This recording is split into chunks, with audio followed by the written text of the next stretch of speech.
बातमी आहे बुलढाण्यातून।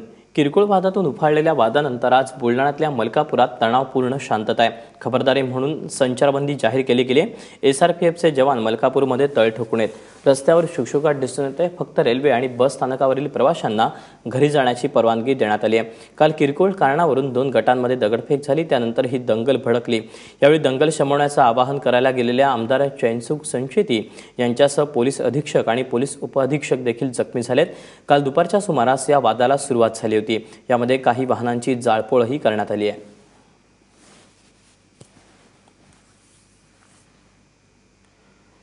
मलकापूरमध्ये आजही संचारबंदी कायम आहे। याविषयीचा आढावा घेतला आमचा प्रतिनिधी रजत वशिष्ठनं।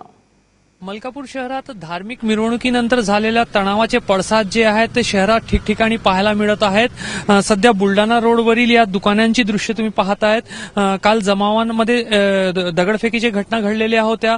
2 गट समोरासमोर आलेले होते आणि त्याच्यानंतर शहरातील अनेक ज्या फुटपाथवरील जे दुकानं आहेत ते जाळण्यात आलेले आहेत। या ठिकाणी श्रंखलेने अनेक दुकानं आहेत ज्यांची नासधूस करण्यात आलेली आहे, जी जाळून टाकण्यात आलेली आहे। तुम्ही दृश्यांमध्ये समोर जी दुकान पाहताय ती संपूर्णपणे जळलेली आहे। या ठिकाणी टायर्स ठेवलेले होते आणि ते टायर्स पूर्णपणे जळून खाक झालेले आहेत। त्याच्या शेजारची जी दुकान आहे त्याचीही मोडतोड मोठ्या प्रमाणावर करण्यात आलेली आहे आणि समोर तुम्ही दृश्यांमध्ये पाहू शकता की दुकानांचा जो साहित्य आहे त्याची नासधूस केल्यानंतर तो कशा पद्धतीने रस्त्यावर फेकण्यात आलेला आहे। त्यामुळे जी काही घटना काल मलकापूरमध्ये घडलेली आहे त्यामुळे जे फुटपाथवरील जे दुकानदार होते, जे गरिबांची जे दुकानं होतं त्यांचं मोठ्या प्रमाणावर नुकसान झालेलं आहे आणि शहरात अनेक ठिकाणी असं चित्र आपल्याला पाहायला मिळत आहे।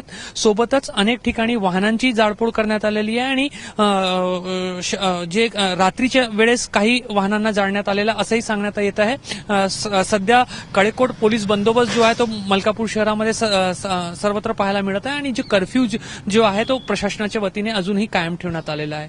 कॅमेरामॅन सुरेश डोनाडकरसह रजत वशिष्ठ, ABP माझा, मलकापूर, बुलढाणा।